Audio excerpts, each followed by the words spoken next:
Speaker of Parliament, Alban Bagin, has revealed that his residence, the official residence in Accra, was sold to a private developer while he was still living there. Speaking at the Speaker's Breakfast Forum in Accra on Monday, Mr. Bagin said this only came to the fore when the developer went to the Lands Commission to register the land. Speaking at the Speaker's Breakfast Forum organized on Monday, the Speaker of Parliament, Alban Bagin, raised concerns about the encroachment on lands belonging to Parliament, as well as the sale of the Speaker's residence to a private developer. And you know, unlike the executive and judicial arms of government, we have had to be offended a number of times, and even we lost almost all our properties. And so we are now struggling to get even our lands, put up some structures to accommodate Parliament. Many of you don't know that even the residence of the Speaker was almost sold to private sector. Actually, it was given out. It's when they went to register that Lands Commission identified that that is the residence of the Speaker.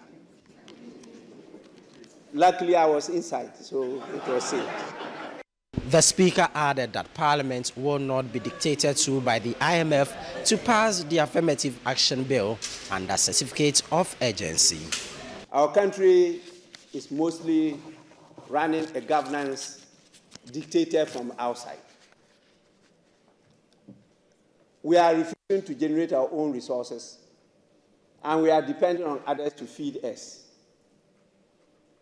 So he who pays the piper calls the tunes. And so, as I've indicated, even in this budget, you can see the arm of the IMF in a lot of provisions in the budget.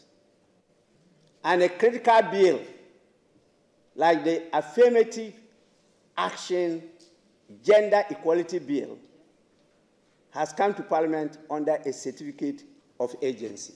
The Minister of Trade and Industry, Citi, is set to lay before Parliament a legislative instrument that seeks to impose restrictions on the importation of strategic goods. He provided some clarity on the airline.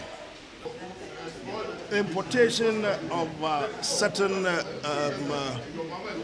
goods, certain produce into the country. You'll recall that during the time of my vetting, I did indicate that as a product like the stomach of animals, I don't know whether it's intestine or something, they call it the stomach of animals, bladder, whatever, the top intestines. And the country had to put an amount of about $164 million towards the importation into the country of these items. Now I found that rather revolting. I don't particularly understand why items like this should be imported into the country. There is also the issue about importation of rice into the country. Of course, we consume more than we produce in this country, so we import. Now, the purpose of this particular airline is to sanitize what is it that we bring into the country. We are taking steps to ensure that in terms of rice, there is no poverty of rice in the country, by which I mean that we are not going to, by these restrictions, ensuring that there's no food in the country at all. That is not the point. We have this, our 1B, 1F factories, you all know about that. We know about other companies that are producing rice in the country. There has to be some effort, active effort, deliberate effort by government to ensure that we are able to go back to a champion's operation, feed yourself.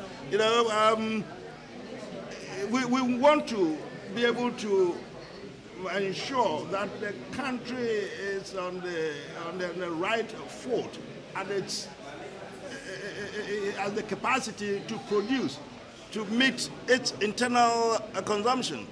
If there's a need to allow some products into the country, we would. But they cover about, I've talked about just the rice and the stomach of animals, but there are about 22 items on the list. I think one of them, for example, is diaper. How do you call it? Diapers? I don't think they call it women parts. They call it diapers. I think they call it diapers. I mean, there's been so many presentations on me, so many petitions. I mean, they're asking for me to protect the local production of local industry. Reporting from Parliament, my name is Ni Ayikwe Okain for Citi News.